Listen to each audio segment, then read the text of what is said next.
Hello po mga kababayan, si Dante Maravillas, Bicolano vlogger, broadcast journalist from Albay.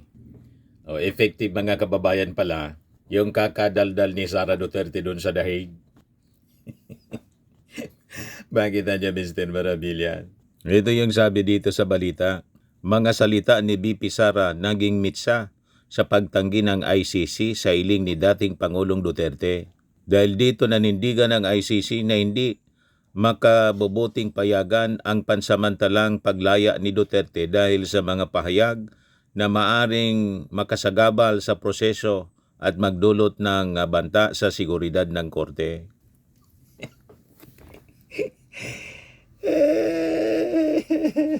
Kaya, mga kababayan, hindi na pinapakwento ni Attorney Nicolas Kaufman si Sara Duterte kung ano nangyayari doon sa kanyang tatay habang nasa kulungan. Pero ang problema, si Sara po, hindi man mapigil ang bibig, sige din ang daldal. Ito yung report ng GMA News. Sabi dito, Deputy Prosecutor, ang basa nito, Mame siguro, Manjahinyang, cited in a submitted document when explaining why former President Rodrigo Duterte's continued detention remains necessary. Sabi po dyan, on July 19, sabi po ni Nyang, Sara Duterte, the current Vice President of the Philippines, spoke in front of a crowd in The Hague and was interviewed afterwards. During this event, she repeated the claim that Mr. Duterte was kidnapped by the ICC and stated that it was illegal to bring him to the court. She also told supporters, supposedly in jest, that she had discussed breaking Mr. Duterte out of the ICC detention unit with a colleague. Yan yung sinabi ni Sara na i-jailbreak natin anya si Tatay Digong. Kinamit ngayon na argumento ni Nyang para hilingin po sa korte na wag dapat paintulutan si Digong na mapagbigyan yung request for interim release. You see, ito yung pinakalat mga kababayan ni Sara Duterte nung pumunta siya doon sa dahig. Pakinggan ninyo po. Lalabas na yan si PRD. Ano na yan natin, jailbreak na yan natin lahat. Yung ilan bumoto kay PRD, 16 million. Yung 16 million na yan, muna tayo doon sa ICC detention center.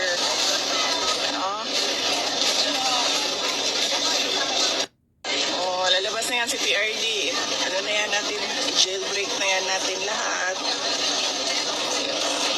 Yung ilan bumoto kay PRD, 16 million. Yung 16 million na yan, muna tayo doon sa ICC detention center. Yun ang ginamit na argumento po. I-jailbreak niya si PRRD. 16 million, ginagatungan niya yung mga bumoto. Pumunta daw doon sa dahig para i-jailbreak si Digong, sabi ni Sara. Ginamit ngayon ng prosecution para kontrahin yung request nila sa temporary release. Yan. She also told supporters, supposedly in jest, that she had discussed breaking Mr. Duterte out of the ICC detention unit with a colleague. Yung sabi ng isang Marcos loyalist na si Benji Contreras, hindi talaga nag-iisip si Sara Duterte Carpio sa kanyang mga pinapahayag tungkol sa ama niyang si Digong. Ang kanyang mga sinasabi, maging ng mga supporters nila ay ginagamit na laban sa request nilang interim release ni Digong. O di ba? Tuloy-tuloy nilang pinapahamak yung kanilang mga sarili. Ulitin natin, mga kababayan, yung sinabi ni Napoleon Bonaparte, never niya interrupt your enemy when he is making a mistake. Kaya, hayaan lang natin sila. Si Sara, si Digong, yung mga abogado niya, hayaan lang natin sila na dumiskarte. At dumaldal ng dumaldal. O diba, mga kababayan? Sabi ni Maria Cecilia Camba, ayan na, mahirapan na sila ilabas si Digong. Kahit mga abogado ni Digong noon, sinasabi, kidnapping ang ginawa ng ICC. Sabi ni Yolanda Velasco, Sarah and her big mouth. Yan ang nagpahamak sa kanila. Kahit nga si Digong, yun ang nagpahamak sa kanya. And sa analysis natin mga kababayan, yun ang dahilan kung bakit gusto nila dapat hindi matuloy ang confirmation hearing. Kasi po, pag natuloy ang confirmation hearing, tuloy-tuloy na po yung trial. Ipapahamak mismo ni Digong yung kanyang sarili sa kanyang mga testimony. Self-incrimination ang gagawin ni Digong mga kababayan. Kaya ang strategy ng abogado, kalimot, may amnesia niya si Digong.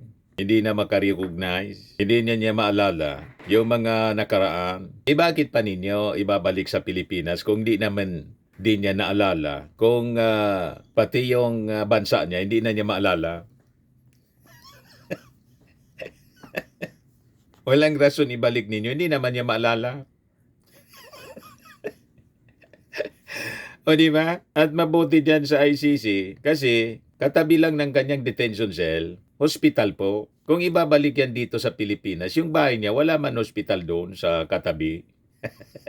At mahirapan para magastos, para sa pagharap sa hearing. At kung hindi na magapagsalita si Digong, kasi hindi na niya maalala yung mga nakaraan, may mga recorded man siyang sinabi noong kanyang panahon bilang presidente at noong investigasyon ng Quadcom pati ng Senado. Yun na lang ang i-replay to confirm na talagang ipinag-utos niya. Walang remorse, proud na proud si Digong hanggang ngayon.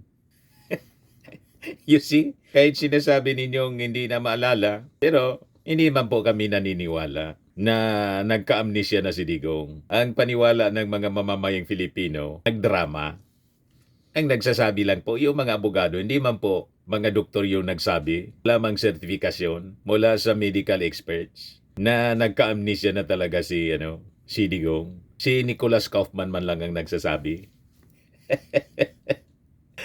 O, diba? Ano yung latest ngayon? No? Prosecution to ICC. Duterte's continued detention remains necessary. Sa may 8 pahinang document filed August 28 but uploaded to ICC website September 12, ICC Deputy Prosecutor Main Manjahe Nyang maintained that it remains necessary for the ICC to continue holding the former chief executive in detention. The continued detention of Mr. Duterte remains necessary as the condition set out in Articles 58.1 A and 58.1b of the statute continue to be met.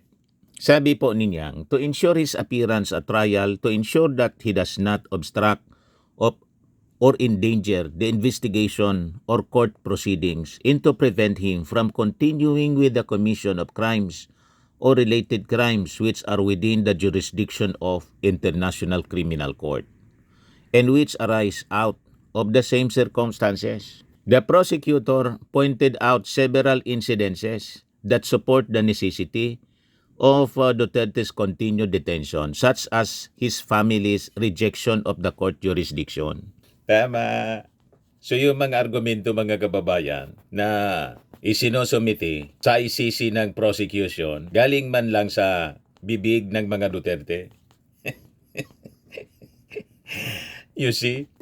It cited several incidences wherein Vice President Sara Duterte claimed that the ICC kidnapped her father, that it was illegal to bring him to The Hague, that she jokingly plans to break him out of jail with a colleague, that the ICC was colluding with the Philippine government, and that the government of the Netherlands joined in the extraordinary rendition of her father.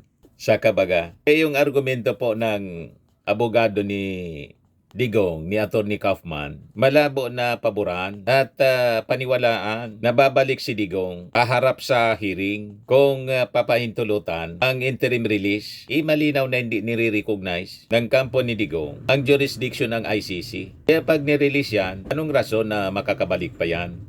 Ibabalik pa para humarap sa hearing si Digong? So tama po ang puntos mga argumento ng prosecution. At yun pang pag-joke ni Sara na gustong i-jailbreak si Digong. Manifestasyon yon na walang sincerity sa kanilang sinasabi na ready silang ibalik si Digong sa hearing. Once pinagbigyan yung interim release, nakita ninyo na, pinahamak ni Sara yung kanyang tatay sa kanyang kakadaldal.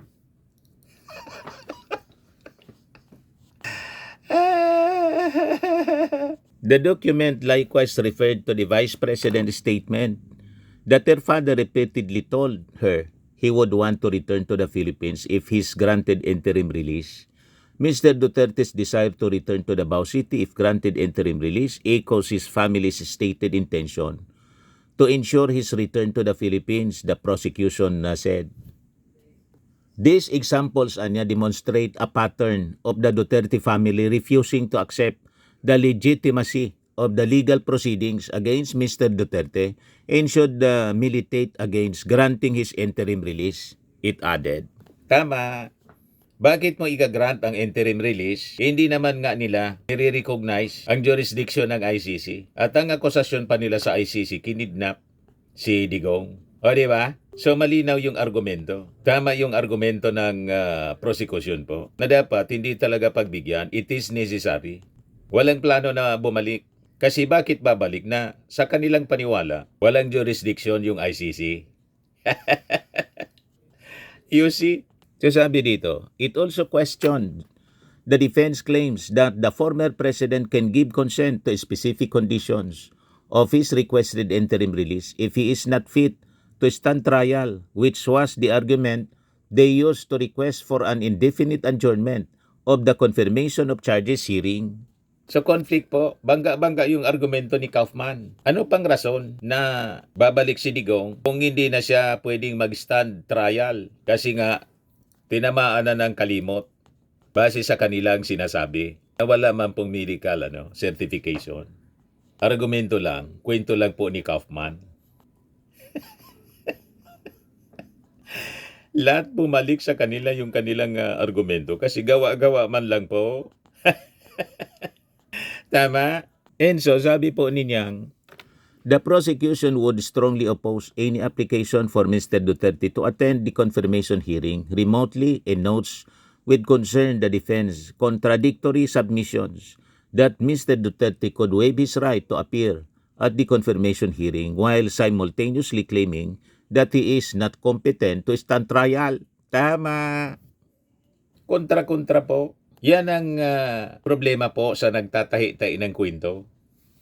Pag nagtahi ka ng kwento, talagang mahalata. At ito na nga po, nalata nila. At nang tingnan, suriing mabuti yung argumento, bangga-bangga, kontra-kontra. Conflicting claims. Kaya pati yung mga netizens po, hindi kumbinsido. Sabi ni Sosi, let him rot and die there. Sabi ni Lynn Santos, complete failure. Sabi ni Albert Sia, jail. Sabi ni Ramon Raimondo, bakit nyo ako iuwi? Hindi ko naman rin naman matandaan ang saan ako uwi. May amnesia na po. Sabi ng abogado. Nalatado mga kababayan, ginawa lang nilang rason, gumawa ng kwento para paniwala nila kasi makakalusot sila pag amnesia yung defense.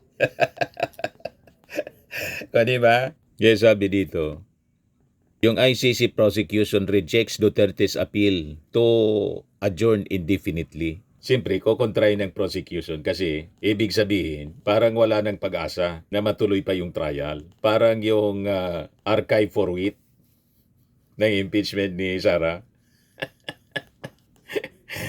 O diba? Kaya sabi po ng prosecution, the proceeding against Duterte cannot be adjourned indefinitely on the sole basis of the defense reports and the conclusions and opinions of which are not accepted by the prosecution. The prosecution is in the process of engaging its own experts to assist in determining Duterte's fitness to participate in the pre-trial proceedings and to stand the trial. While the prosecution noted that it accepts that an adjournment of the proceedings may be necessary, it is still underscored that any delay should be limited to the time required for the chamber to expeditiously render its decision on the fitness of Duterte to take part in the ongoing pre-trial proceedings into stand trial. Instead, the prosecution requested the ICC Trial Chamber 1 order additional medical reports or examinations Duterte as the defense reports provide indications alleging that he may be unable to meaningfully participate in legal proceedings against him. The defense allegations anya, which are disputed by the prosecution, need to be adjudicated upon with the assistance of medical experts who should be instructed to evaluate not only conditions relevant to the determination of Duterte's fitness to take part in the ongoing proceedings, but also provide recommendations on any specific measures or adjustments that can be applied to facilitate his participation in these proceedings, sabi po ng argumento po ng prosecution. So yan po, abang dinidelay nila yung confirmation hearing, lalong matatalagalan si Digong doon sa detention cell sa ICC.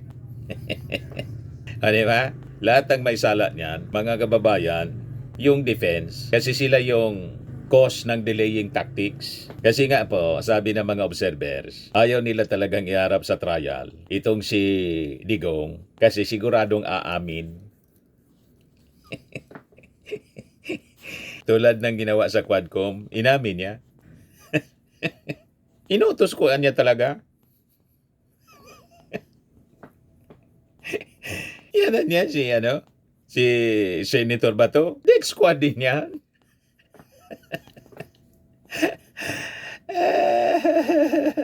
Yan Senator, may I yes, sir. Go ahead. interject?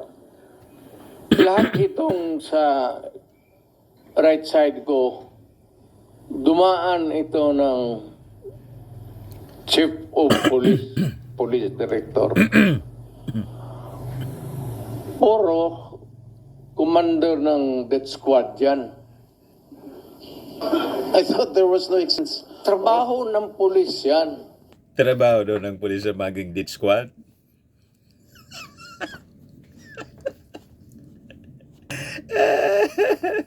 Kaya pag inarap mo sa trial si Digong, yun ang gagawin niya. Self-incrimination. Ididikdik niya yung sarili niya. Sa kakayabang, mga kababayan. Kaya ayaw nila yung strategy ng abogado, kalimot. Ang ka-amnesia bigla si Digong. I-recorded po lahat yung mga admission niya, mga pinagsasabi niya rito sa Pilipinas. At naka-asumpa siya na magsasabi ng totoo. Nothing but the truth. Diba, mga kababayan? Kaya ang strategy ngayon ng mga DDS, siraan yung ating Pangulo, si Martin Romualdez, para iupo si Sara. Pag nakaupo na si Sara, paniwala nila, mababago ang sitwasyon ni Digong. Pati ni Sara Duterte, pati ni Harry Roque.